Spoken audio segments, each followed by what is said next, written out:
ఓం శాంతి. సూరజ్భాయిజీ చెప్పిన మురళీ చింతన నవంబర్ 14. ఓం శాంతి. ఈరోజు దీపావళి. అందరికీ కూడా దీపావళి శుభాకాంక్షలు. బాబా ఈరోజు విశేషంగా మన పిల్లలకి దీపావళి యొక్క ఆధ్యాత్మిక రహస్యాన్ని తెలియచేస్తూ ఉన్నారు. దీపావళి అంటే అందరూ దీపాలని వెలిగిస్తూ ఉంటారు. మీరు ఆత్మ జ్యోతిని వెలిగిస్తూ ఉన్నారు. దీనికి మీ అందరికీ శుభాకాంక్షలు. దీపావళి రోజున మీరు ఆత్మ జ్యోతిని వెలిగిస్తూ ఉంటారు. బాబా అంటున్నారు, ఇప్పుడు అందరి జ్యోతులు ఆరిపోయి ఉన్నాయి, శక్తి కూడా పెట్రోల్ తగ్గిపోతూ ఉన్నది. ఇప్పుడు మీరు జ్ఞాన యోగాలతో మీ ఆత్మ జ్యోతిని వెలిగించండి. యోగంతో స్వయం శక్తిని నింపుకోండి. మీకైతే రోజు దీపావళియే.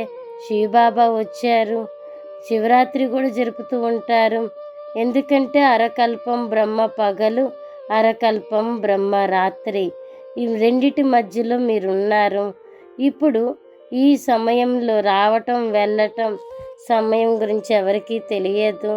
నిరాకార్ బాబా ఎప్పుడు కావాలంటే అప్పుడు వస్తారు, ఎప్పుడు కావాలంటే అప్పుడు వెళ్ళిపోతారు. ఇప్పుడు శివబాబా వచ్చి నరుని నుండి నారాయణుడిగా, నారి నుండి లక్ష్మిగా చేస్తున్నారు. మీరు వారిని అడగచ్చు, మీరు ఎలాంటి పురుషార్థం చేయటం వల్ల నరుని నుండి నారాయణుడిగా అయ్యారు అని. మీరు ఎప్పుడు పూజ చేశారు, ఇంత పూజింపబడి వారిగా అయ్యారు? చూడండి, లక్ష్మీదేవిని ధనాన్ని అడుగుతూ ఉంటారు. లక్ష్మీ ధనం ఏమేమి ఇవ్వదు.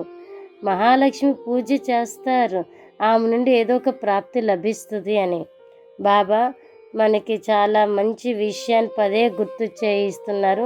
మీరు ఆత్మలో ఉన్నారు, ఆత్మాభిమానిగా కూర్చోండి. మీరు ఇక్కడ పాత్ర వహించటానికి వచ్చారు పరంధామం నుండి. మీ యొక్క పాత్ర కూడా అవినాశియే. నేను కూడా పరంధామం నుండి వచ్చాను, నా పాత్ర కూడా అవినాశి ఉన్నది. ఈ డ్రామాలో జ్ఞానము, భక్తి, వైరాగ్యం ఈ మూడు ఇప్పుడు మీకు తెలుసు. ఇప్పుడు సత్యత్రేతాయుగాలలో జ్ఞానం, ద్వాపర కలియుగాలలో భక్తి, ఈ సంగమయుగంలో వైరాగ్యం. ఇప్పుడు మీకు మొత్తం ప్రపంచంతో వైరాగ్యము.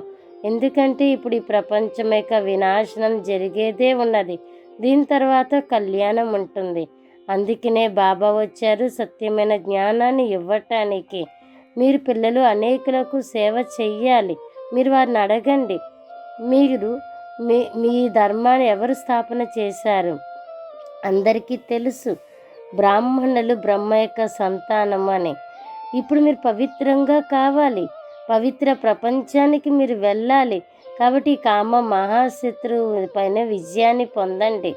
బ్రాహ్మణులు రాఖీ కడుతూ ఉంటారు, అదొక ఆచారం అయిపోయింది. మీరు బ్రహ్మ కుమారులు రాఖీ కడుతూ ఉంటారు. మీరు అందరితో ప్రతిజ్ఞ చేయిస్తూ ఉంటారు, పవిత్రంగా కావాలి. అప్పుడే పవిత్ర ప్రపంచం తయారవుతుంది. అందుకనే పవిత్రంగా అవ్వటానికి ప్రతిజ్ఞ చెయ్యండి.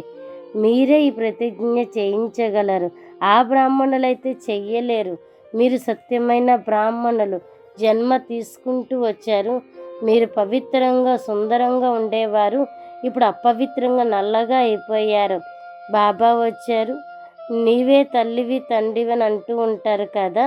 మరి మీరందరూ పిల్లలు ఉన్నారు, నేను వచ్చాను మళ్ళీ అందరినీ సుందరంగా తయారు చేయటానికి, పవిత్రంగా చేయటానికి. మీరు ఇప్పుడు మాయ పైన విజయులుగా అవుతున్నారు. కామ మహాశత్రువు, దీనిపైన మీరు తప్పకుండా విజయులుగా కావాలి. అందుకనే నేను మీకు రాజయోగాన్ని నేర్పిస్తున్నాను. మీరు రాజు ఋషులు ఉన్నారు, తపస్సు చేస్తూ ఉన్నారు. రాజ ఋషులు తపస్సు చేస్తూ ఉంటారు. మీ యొక్క తపోశక్తితో మొత్తం భారతదేశం స్వర్గంగా అవుతుంది. మీరు ఆత్మాభిమానిగా తపస్సు చేస్తూ ఉండాలి. మీరు మరియు పూజనీయులుగా అవుతూ ఉంటారు, పూజనీయులుగా తయారవ్వాలి. మీకు చాలా మహిమ ఉన్నది. మీరే సతో ప్రధానంగా ఉన్నవారు తమో ప్రధానంగా అయ్యారు. ఇప్పుడు బాబా వచ్చి సతో ప్రధానంగా చేస్తున్నారు. మీరే ఈ కర్తవ్యం చెయ్యగలరు, మీరే అనేకుల కళ్యాణం చెయ్యగలరు. బాబా మీకు గతి సద్గతి యొక్క మార్గాన్ని చూపిస్తున్నారు. మీరందరికీ ఈ మార్గాన్ని చూపించాలి. మీకే చాలా మహిమ ఉన్నది. మీరు పూజనీయులుగా అవుతున్నారు. మీకు అనేకులకు సాక్షాత్కారాలు కూడా చేయిస్తూ ఉన్నారు. ఎవరు ఎంత చేశారు, ఎవరు ఎంత పదవి పొందారు, ఈ మొత్తం చదువు యొక్క సాక్షాత్కారమైంది.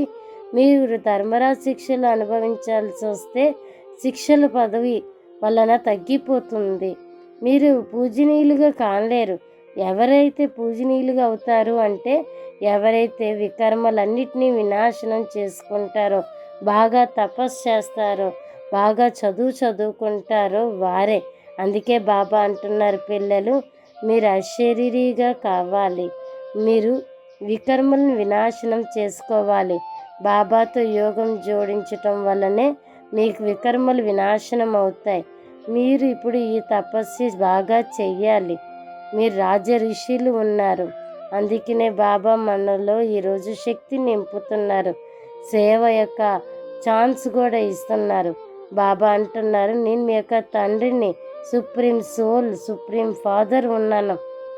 మీరు ఎప్పటి నుండి నన్ను పిలుస్తూ వచ్చారు, ఏ తండ్రి, ఏ తల్లి తండ్రి మీరు మాకు సుఖాన్ని ఇవ్వండి అని. బాబా లౌకిక తండ్రి ఎలా అయితే సుఖాన్ని ఇస్తాడో అట్లాగే నేను కూడా సుఖాన్ని ఇస్తున్నాను. లౌకిక తండ్రి చూడండి ఎంత శ్రమ పడతాడో పిల్లలకి సుఖాన్ని ఇవ్వటానికి. ఇప్పుడు వినాశనం కూడా అవుతుంది, మీకు మళ్ళా సుఖం లభిస్తుంది. మీరు బాగా పురుషార్థం చెయ్యాలి, తపస్సు చెయ్యాలి. మీరు ఏది కావాలంటే అది లభిస్తుంది. పురుషార్థం చెయ్యండి, నాతో బుద్ధియోగం జోడించండి, నా నుండి మీకు అన్ని ప్రాప్తులు లభిస్తాయి. మీరు ఇప్పుడు తిరిగి ఇంటికి వెళ్ళేది ఉన్నది. ఈ బ్రహ్మ వృద్ధ మానవుడు, ఇతడు కూడా ఎంతో శ్రేష్టమైన పురుషార్థం తపస్సు చేసి సర్వశ్రేష్టమైన పదవిని పొందాడు. మీరు కూడా అలాగా మంచి పురుషార్థం చెయ్యండి. ఎలా అయితే నేను మీకు సుఖాన్ని ఇస్తున్నానో మీరు కూడా అందరికీ సుఖాన్ని ఇవ్వాలి. ఇది చాలా మంచి శిక్షణ బాబా మన పిల్లలకి ఇస్తున్నారు. బాబా పదే పదే మనకి ప్రేరణ ఇస్తూ ఉన్నారు.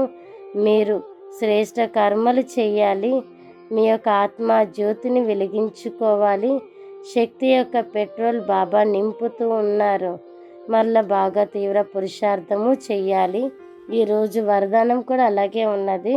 మీరు మీలో ఉన్నటువంటి అన్ని అవగుణాలను ఆహుతిని చేసి దివ్య గుణాలకు ఆహ్వానం చేసేటువంటి సంతుష్ట ఆత్మగా కండి. దీపావళి సందర్భంగా విశేషంగా శుభ్రం చేస్తారు, మరి సంపాదనపై శ్రద్ధ పెడతారు. అలా మీరు కూడా అన్ని రకాలుగా శుభ్రత మరి సంపాదనపై లక్ష్యం పెట్టుకొని సంతుష్ట ఆత్మలుగా అవ్వండి. సంతుష్టత ద్వారానే సర్వ దివ్య గుణాల ఆహ్వానం చేయగలరు. ఈరోజు స్లోగన్ ఉన్నది, స్వమానం యొక్క సీట్పై ఎల్లప్పుడూ సెట్ అయి ఉన్నట్లయితే దృఢ సంకల్పం అనే బెల్ట్తో మంచిగా బిగించుకోండి. కాబట్టి ఈరోజు దీవాళీ కదా, మరి మీరు ఇదే సంకల్పం చేయండి జ్ఞానంతో. మన యొక్క ఆత్మ జ్యోతిని బాగా ఉజ్వలంగా చేసుకోవాలి. దీంతో మన ఇంటిలో వెలుగు ప్రకాశమే ఉండాలి. సర్వశక్తివంతుడు బాబా నుండి శక్తి కిరణాన్ని నింపుకొని ఆత్మ బ్యాటరీని నింపుకుంటూ ఉండాలి. పెట్రోల్ నిండుతున్నట్లుగా అనుభవం చేయాలి. సత్యమైన దీపావళి జరుపుకుందాము. అందరూ కూడా చాలా సంతోషంగా ఉందాము. అచ్చా, ఓం శాంతి.